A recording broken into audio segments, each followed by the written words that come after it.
En 2006, une rencontre étonnante a eu lieu entre la navette Atlantis et des objets spatiaux inconnus.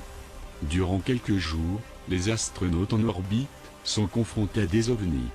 À leur retour, l'un d'entre eux s'évanouit 2 fois devant les caméras, en tentant de décrire ce qui s'est passé. On voyait quelque chose, vous savez, comme vous n'avez jamais vu avant. Et quand finalement, j'ai pu atteindre la porte, je me suis rendu compte qu'il y avait quelque chose de différent aussi. Et je pense que ceci n'aurait pas pu bien se dérouler, sans prendre en compte la préparation que notre équipe a eue. Et inside light.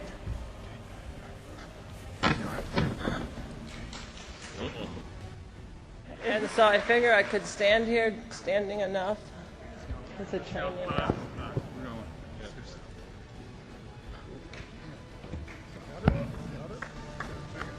Deux malaises successifs alors qu'elle allait mettre le doigt sur le sujet le plus sensible. Coïncidence? Malaise post-traumatique? Voilà de quoi Stéphanie a essayé de parler. À 11h45, le 9 septembre 2006, la navette Atlantis avait été lancée comme prévu depuis le centre spatial canadien en Floride. Cependant, la NASA avait retardé le programme de retour d'1 jour, à cause d'une rencontre avec un objet le 19 septembre. Un objet qui demeurait dans les hautes couches de l'atmosphère depuis 24 heures, rendait impossible sa trajectoire de retour. Stéphanie a observé un étrange objet tubulaire qui semblait les pieds pendant qu'elle effectuait une manœuvre à l'extérieur de la navette Atlantis. C'est ce mystérieux objet qui retarda le retour des astronautes sur Terre. Beaucoup d'autres phénomènes ont été filmés lors de la mission Atlantis STS-115. There are hugely advanced civilizations, intelligences, life forms out there.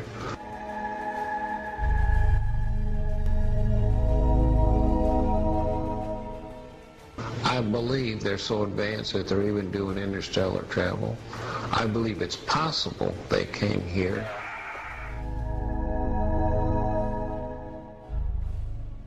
I think the public is ready to know if anyone has visited us. 23 juillet 2008, interview d'Edgar Mitchell, le 6e homme à avoir marché sur la Lune, par Nick Margerison, sur la station radio Kerrang. Croyez-vous qu'il y a de la vie sur d'autres planètes? Oui, la question ne se pose plus. Il y a de la vie partout dans l'univers. Vous êtes convaincu que nous ne sommes pas seuls dans l'univers? De sources sûres, je sais que nous ne sommes pas seuls dans le cosmos. Voici des images tournées par des chasseurs d'ovnis amateurs.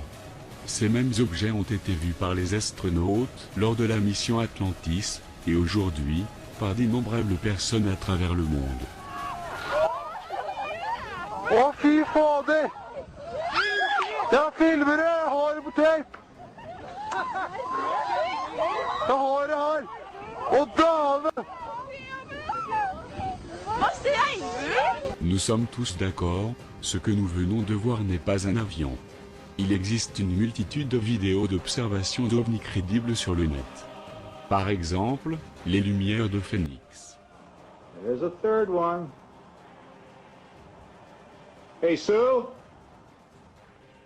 Si toutes les lumières qui entourent la montagne forment un cercle et que l'on devait mesurer son diamètre, il dépasserait 1,5 km. L'État n'a pas pu filtrer le sujet des lumières de Phoenix, car les habitants ont été trop nombreux à filmer ce phénomène, trop pour censurer. L'armée affirme qu'il ne s'agissait de rien d'autre que de fusées éclairantes qui étaient testées ce soir-là. Regardez la différence entre la photo des lumières de Phoenix et la photo des dites fusées éclairantes. C'est flagrant, mais c'est à vous de voir. Voici d'autres images amateurs authentiques, qui restent inexpliquées jusqu'à aujourd'hui. Ces boules de lumière ont été et sont toujours vues à travers le monde.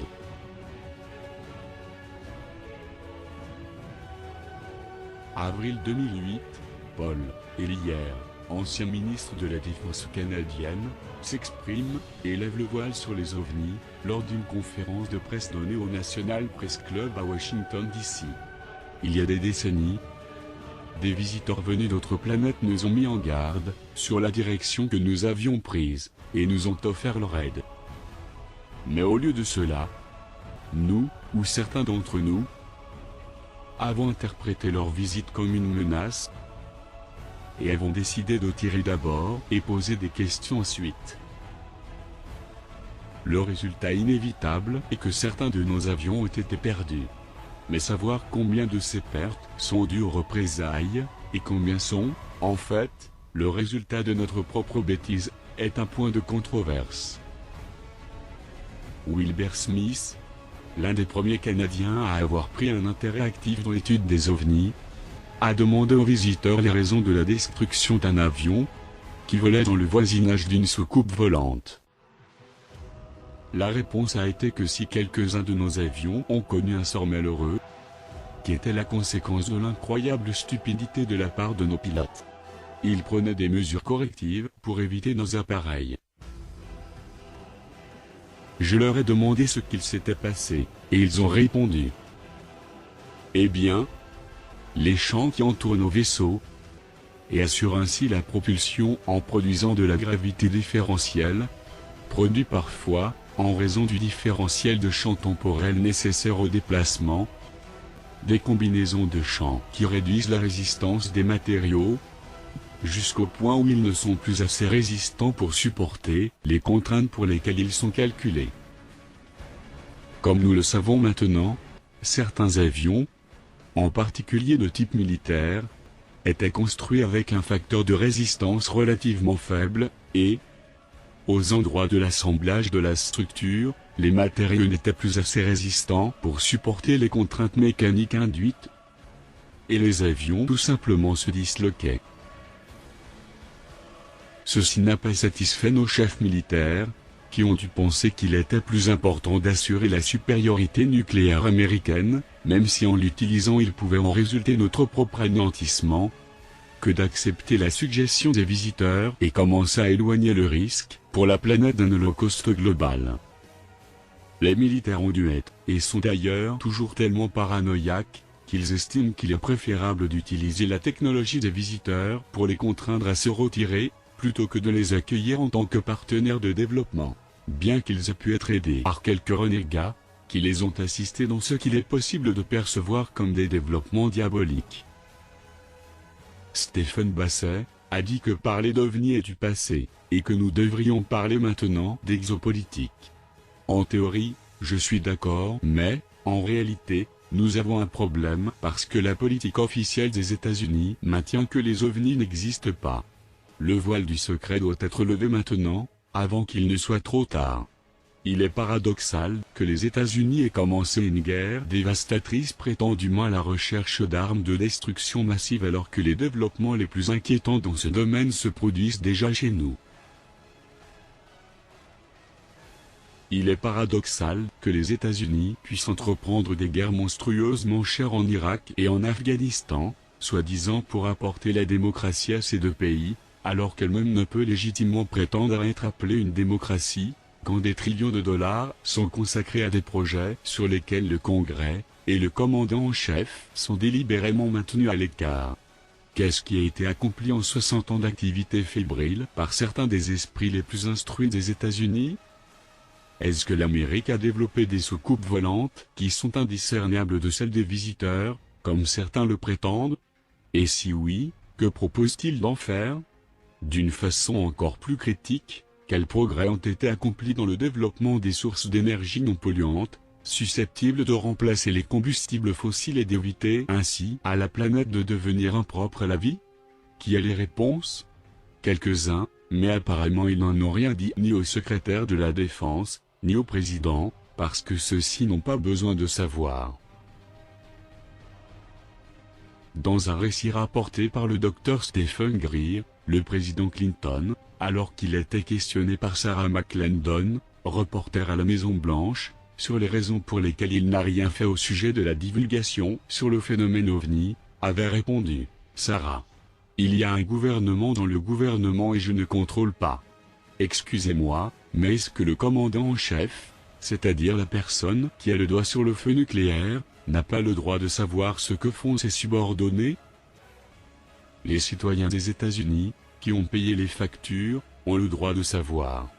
Les citoyens du monde exigent de savoir, parce que pour nos descendants, pour eux aussi, Le danger mortel est là.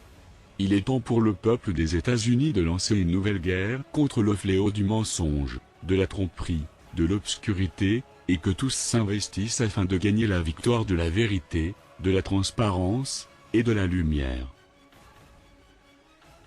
Remercions Paul Ehrlichia pour ses révélations. Nous attendons ardemment que d'autres hommes d'État livrent leurs secrets. Beaucoup de pays comme la Russie, l'Espagne et le Canada ont reconnu l'existence des ovnis, déclassifiant progressivement des dossiers concernant le phénomène. Ce n'est plus un rêve, mais une réalité, que le gouvernement américain détient, tout en la niant. Écoutons Nassim Haramein, scientifique en conférence à la librairie métaphysique de la vallée de Rogue. Nous ne nous intéresserons qu'à une seule de ces nombreuses découvertes, la traduction des crop circles. Pour une meilleure compréhension de ce qui va suivre, nous vous encourageons à écouter la dite conférence, disponible sur le net.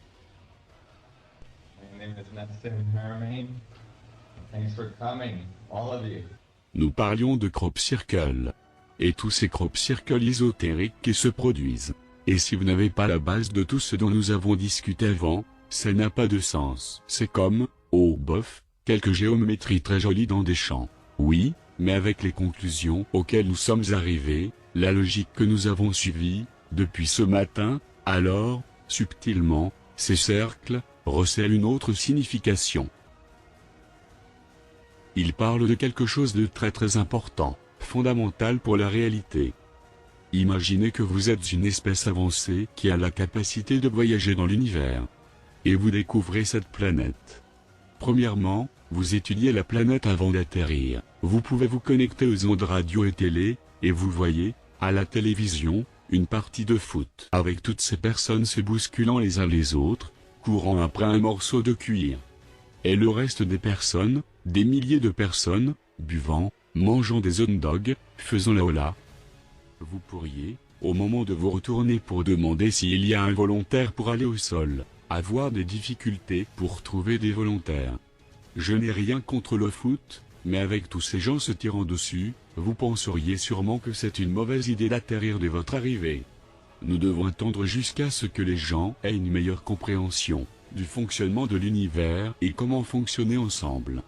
Et comment l'univers fonctionne avec tous les autres points. Ainsi, si vous étiez une de ces espèces qui a découvert une de ces planètes, qui n'a pas compris l'organisation, la complexité et le support que l'univers génère pour que vous soyez ici, probablement que vous essayeriez de leur donner un coup de main avec des dessins dans les cultures, pour éduquer ces gens avant d'atterrir. Car il est très probable que vous ne trouviez aucun volontaire pour aller se faire tirer dessus. Mais ils nous ont seulement parlé de la géométrie du vide. Ils nous ont parlé directement en code binaire. Nous avons été contactés. Il y a 2 étés est apparu ce crop circle. C'est le seul à être apparu dans les principaux journaux du monde. Des amis m'ont appelé de l'Est des États-Unis me disant « Je viens de voir un crop circle au journal de 5 heures ». La raison pour laquelle ce crop circle a été vu dans les journaux du monde entier, est qu'il est apparu en plein milieu d'une tempête. Et au matin, ce cercle était là, dans ce champ. Le plus grand de tous les crop circles, 409 cercles, c'est énorme. Une façon de nous dire que le crop circle n'est pas un canular. Certains crop circles ne sont pas des canulars, le crop circle suivant n'est pas apparu dans les journaux du monde, probablement trop choquant, car il est une réponse à ceci. En 1972, Carl Sagan et d'autres astrophysiciens pensaient que, fini la construction du plus grand radiotélescope de la Terre, Arecibo, nous avions l'opportunité d'envoyer un signal très puissant dans l'univers, qui un jour pourrait atteindre une planète lointaine. Peut-être décoderait-il notre signal et nous répondrait par un signal qui nous atteindrait un jour. Et nous saurions qu'il y a des êtres vivants là-bas, mais cela prendrait des milliers d'années, pour donner l'opportunité aux arrière-petits-enfants de pouvoir parler avec d'autres êtres d'ailleurs. Ils pensèrent à une façon d'envoyer un signal qui puisse être facilement décodé par les autres. Ils utilisèrent un code binaire à base de 1 et de 0, comme dans un ordinateur. Et que dit le message? Il explique que nous sommes faits de carbone, ceci est notre table des éléments, ceci est notre ADN, nous avons une petite tête et un grand corps, nous vivons sur la 3e planète de notre Soleil, et ça c'est la 3e planète, sur laquelle nous vivons. Et la technologie que nous utilisons pour envoyer ceci est le radiotélescope de Arecibo. C'est ainsi qu'ils envoyèrent ce message, en 1972. Il y a 2 étés, devant un radiotélescope, souvent loué par le SETI, pour écouter des réponses, sont apparus 2 crop circles. Le premier était une réponse au signal du radiotélescope de Arecibo. Et l'autre, une belle photo d'identité. Avez-vous entendu parler de ce crop circle? Non. Quand nous avons demandé des explications au SETI, programme de recherche de vie extraterrestre de la NASA, ils ont dit, ce doit être un canular, parce que s'ils voulaient nous parler, ils n'auraient pas fait un crop circle. Le radiotélescope étant juste à côté, pourquoi n'ont-ils pas envoyé un signal radio? Eh bien, ma réponse est ça est, s'ils avaient envoyé un signal radio, vous et moi ne l'aurions jamais su. Peut-être voulait-il parler avec toutes les personnes de la planète, et pas seulement avec quelques agences. C'est ainsi qu'au lieu d'un signal radio, il donne la réponse avec un crop circle, juste en face du radiotélescope. Vous noterez qu'ici, il y a une installation gouvernementale, où il y a des gardes et des caméras infrarouges. Personne n'a rien vu. Je ne pense pas que ce soit Doug et David, qui sont allés dans les champs. Et ensuite, quand vous regardez le visage de près, la trame du blé n'est pas facilement reproductible en pleine nuit, en piétinant. Photo d'identité d'une trame incroyable, qui génère la même image qu'un négatif de photographie. Vous pouvez voir que cet être a de grands yeux, un petit nez et une petite bouche. Et la réponse est: ceci est ce que nous envoyons, et ça c'est ce qu'on a reçu. Ça dit: nous sommes faits de carbone et de silicium, nous avons une structure ADN à 3 brins, nous avons une grande tête et un petit corps, nous vivons sur 3 planètes de notre système solaire, la 3e a 4 lunes. Et ceci est la technologie avec laquelle nous vous envoyons ce message. Ceci n'est pas sujet à l'interprétation, c'est un code binaire. Il nous parle directement. Quand j'ai vu ça, j'étais très excité et j'ai pensé, oh mon Dieu, ils nous donnent une reproduction de leur technologie. C'est juste là, en dessous. La résolution est très pauvre, et donc on ne distingue pas ce que c'est. Eh bien ils ont pensé à ça, ils ont été considérés pour ça. Parce que 1 an avant la réponse au message d'Arecibo, exactement dans le même champ, 1 an avant la date de la réponse, apparut ce crop circle, qui est exactement ce qu'il y a à la base de la réponse, pour s'assurer que nous disposions bien d'une reproduction en haute définition de leur technologie. Ici, c'est le radiotélescope, ici vous pouvez voir la clôture et tout l'équipement de sécurité, et voilà à quoi ça ressemble, des sphères de géométrie fractale tétraédrique, tout ce dont nous avons discuté ce matin. Donc ici, ils nous disent directement, regardez comme les sphères se fractalisent vers des sphères plus petites vers l'extérieur, et vers la singularité à l'intérieur. Cela est tout simplement incroyable, et ce n'est pas le seul au travers duquel il nous a contactés. C'était 1 an avant que se produise la réponse au message d'Arecibo. Maintenant nous passons à l'année suivante, et, au milieu de l'été passé, est apparu un crop circle exactement le même jour, mais une année plus tard, et ce fut un énorme crop circle. Presque aussi grand que 2 terrains de football. De nouveau en face de grandes installations d'antennes de communication où il y a de la sécurité partout. Vous voyez tous ce que c'est une vue latérale de la tête d'un extraterrestre, avec un grand œil, le nez, la bouche. Regardez devant, comme maintenant un CD. Ici c'est son pouce, ici c'est sa main. D'accord, il tient un CD, ils ont pensé, ces gens ont une technologie niveau CD, on va leur engraver un. Ainsi, ils nous engravent un CD et en effet, dans le CD, il y a une ligne de code binaire. Qu'est-ce qui se passe quand on reproduit ce CD? Eh bien, ce code binaire a été décodé, et voilà ce qu'il dit. Se méfier de porteurs de faux cadeaux, et de leurs promesses non tenues. Beaucoup de douleur, mais encore temps. Sans doute un message d'espoir pour toutes les personnes qui ont travaillé en faveur d'une nouvelle manière de faire les choses sur cette planète. Croyez, il y a du bon là-bas. Nous nous opposons à la tromperie. Et à la fin il y a un son de cloche. C'est un code ASCII, donc il y a un son de cloche, c'est typique pour terminer une transmission. Je n'ai pas eu beaucoup de temps pour travailler là-dessus, parce que je vais publier une théorie de champ unifié, qui comprend beaucoup de mathématiques et beaucoup de travail. Et donc je n'ai pas eu le temps de l'étudier, mais je suis convaincu qu'il y a un code sous-jacent ici aussi, parce que ces majuscules font aussi partie de ce code. Ainsi, si on lit les mots en majuscules, on a faux, promesse non tenue, douleur, croyez, bon. OP, tromperie. Je ne sais pas ce qu'est une OP tromperie. Cela pourrait être une autre personne, other people en anglais. Où sont apparus les crop circles? Eh bien, c'est en Angleterre. Les deux premiers étaient juste à côté du radiotélescope. Le troisième était plus loin du radiotélescope, mais, une fois encore, il était à côté d'une énorme antenne relais, ce qui implique une communication. Par conséquent, ici, il nous parle directement. Il s'approche de plus en plus d'un contact.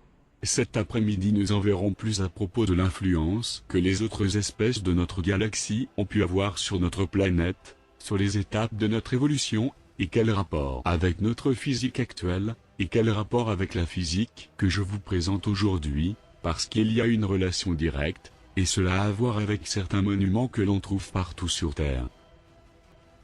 Merci à tous d'être venus. Si vous voulez voir l'intégralité de l'extrait vidéo de la conférence de Nassim Haramein, reportez-vous à la conférence de la librairie métaphysique de la Rogue, 2003.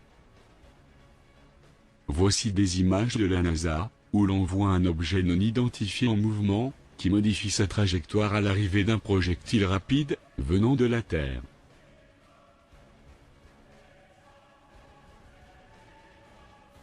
Au sujet des ovnis, il est évident qu'on ne nous dit pas tout. C'est pourtant un phénomène mondial, vu et filmé par des millions d'entre nous. Nous avons envoyé un message dans l'espace, et nous avons eu une réponse. Mais au lieu d'essayer de lire ces réponses, qui apparaissent dans les champs à travers le monde, beaucoup d'entre nous ont tourné ces jolis dessins en gros canulars. Ces messages, en code binaire, s'adressent à nous. De la même façon que, en code binaire, nous avons envoyé un message dans l'espace. Il y a clairement eu une tentative de prise de contact. Peut-être s'effectuera-t-elle quand notre monde sera au bord du gouffre, ou, lorsque, les habitants de la Terre comprendront le fonctionnement de l'univers qui les entoure, et ouvriront leurs esprits au reste de l'immensité spatiale. Continuez à filmer, publier, partager, et croire en ces phénomènes, car nous ne sommes pas seuls, et un jour viendra où le voile sur ces mystères sera levé au monde entier.